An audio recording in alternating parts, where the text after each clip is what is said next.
Alpha-02 was cloned from Mandalorian bounty hunter Jango Fett by the Kaminoans in 32 BBY and was one of the first test class of advanced recon commandos made as part of the Order for the Grand Army of the Republic.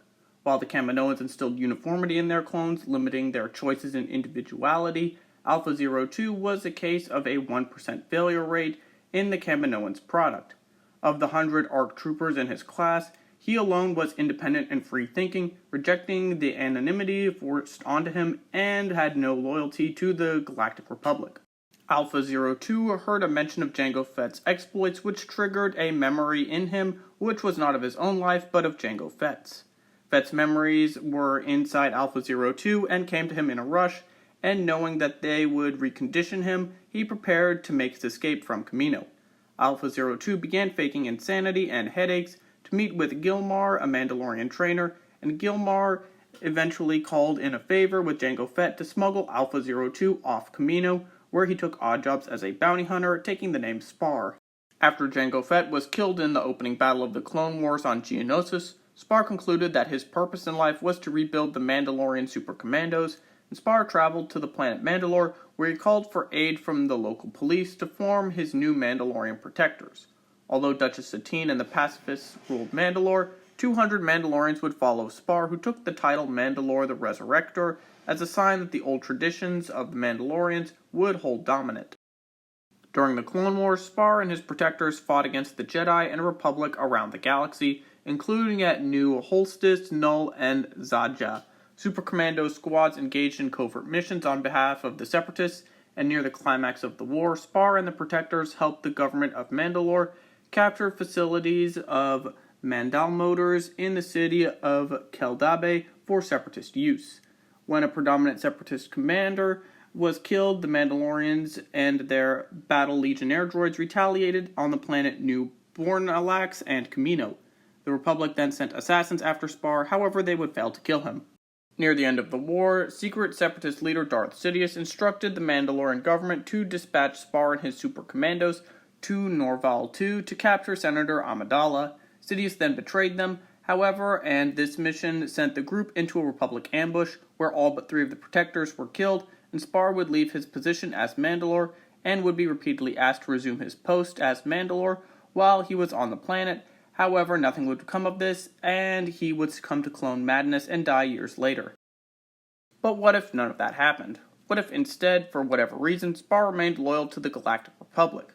Let's say he never had Jango Fett's memories and remained in the Alpha-class ARC Trooper program. Now I know this is really not the most influential Star Wars alternate topic, but it's very interesting, especially regarding what happens to the planet Mandalore. For example, in the expanded universe, Spar's protectors would eventually play crucial roles in the Galactic Civil War and the following Yuzang Vong War. Spar would be fighting for the Grand Army of the Republic and not leading over 200 Mandalorian protectors in battles and covert operations during the Clone Wars in the service of the Separatists. Also, he'd be a highly effective Alpha-class ARC trooper, leading troops in battles and running high-value operations.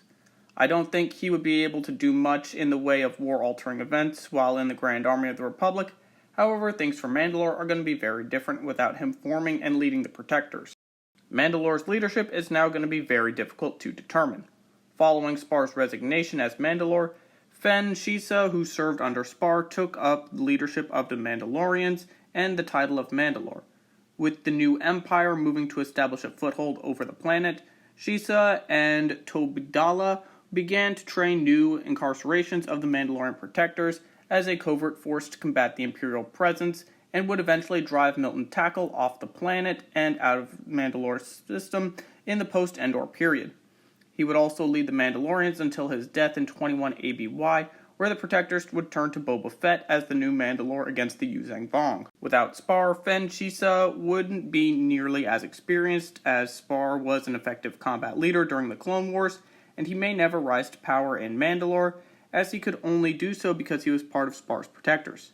Speaking of which, the Protectors, which are different from the Journeyman Protectors, won't even be formed without Spar, so Mandalore's insurgency against the Empire is going to be a lot more difficult without the Protectors, and it could have later unforeseen impacts on the post-Endor era.